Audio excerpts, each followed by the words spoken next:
Today, let's look at this instance where a scammer can scam you and run away with your car without a trace. This particular tactic is normally used for the garage people, those who sell in garage. This particular tactic is used for them. So let's watch from the beginning to the end and let's be guided. A scammer will go and rent a very expensive car, say Lexus, Toyota Land Cruiser, Mercedes Benz or something.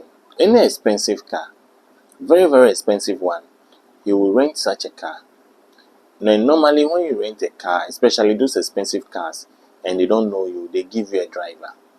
So what they do is that they rent your car with a driver, and then they will tell you they are coming to see someone at a particular garage which is located somewhere far away from where he rented the car.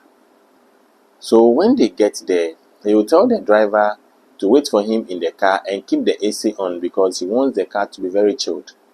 He then goes to the garage where he intended stealing the car. When he gets there, he will deceive the attendant that he is a businessman and that he wants a car for his wife and that the car parked there is his car and that's his driver inside the car waiting for him.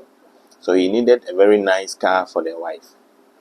He will definitely end up choosing a car and then decide to go for a test drive.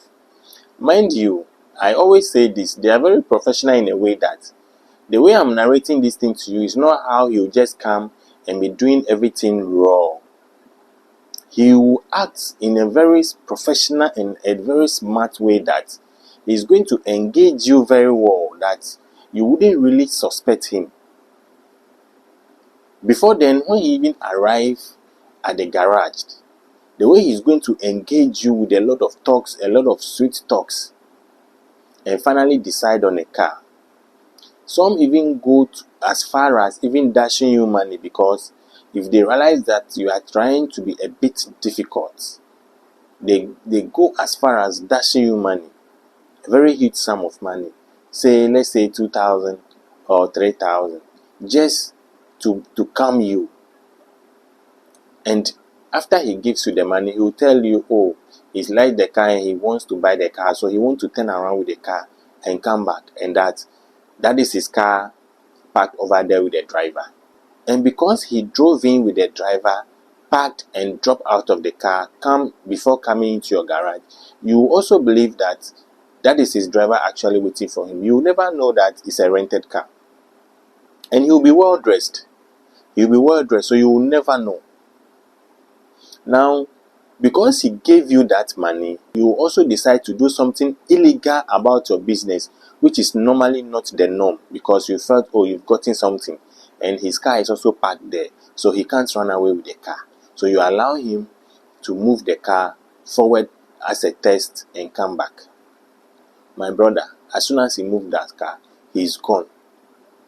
Later on, when he's not coming back and you go to see that driver, that is where you find out the truth that the car doesn't belong to him and he was rented. So he is also waiting for him to finish whatever transaction that he's doing so that he can take him back to his destination and then also go back to park at his garage.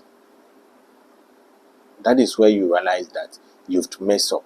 He used 2,000 or 3,000 cedis to scam you and take away a car worth millions of cedis. So let's be guided. Whenever you are in a working environment, always make sure you go by the policies of that organization. Sometimes some of us are so greedy or we get carried away because of the little suffering that we are suffering in our various homes, not being able to feed well or not being able to acquire certain things for ourselves. So when you are in a work environment and it seems someone comes around and tries to tip you and do something which is against your organization policy, you end up falling for it because the money he gave you, you feel like, oh, it is something that can take you far. So you end up falling for it, thinking, oh, it's just this small request that he's demanding, and then let me just do it. My boss is not here, and then I can just do it quick and then have this money for myself. You end up getting a very big problem. Assuming you're in a garage and you try going against your organization policy by allowing a customer to go on a test drive alone. You did that because you felt the car parked there was his car and that he can't run away.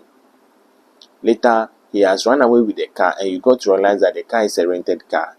Can you use that 3,000 cedis that he has given you to pay for the car that he has run away with? So you realize that you've really messed up. So let's be guided. Let's always follow our organization's principle and let's not fall for cheap traps because it will end up ruining our life. Always remember to share and subscribe to my channel for more updates. Thank you.